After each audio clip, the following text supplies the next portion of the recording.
মাঝরাতে বৃষ্টির কি যে সাউন্ড, মনে হচ্ছিল মাথার উপরের চাল এখনই ভেঙে পড়বে।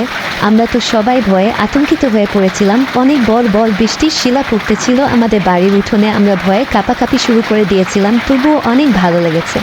আমরা সবাই বৃষ্টি দেখতে বাহিরে হতে চাইলাম, কিন্তু বাইরে হতে পারলাম না, কারণ এত বৃষ্টি হচ্ছিল যে মনে হচ্ছিল এখনই আমাদের মাথার উপরে ছাদ ভেঙে পড়বে। কিন্তু আমরা সাহস করে বের হতে চাচ্ছি, পরে দেখতে পারলাম অনেকগুলো বড় বড় শিলা। বৃষ্টি যে শিলা আমাদের পায়ের কাছে এসে পড়লো সেটা ছিল অনেক বড় বড়, যেগুলো আমরা হাতে নিয়ে দেখছিলাম।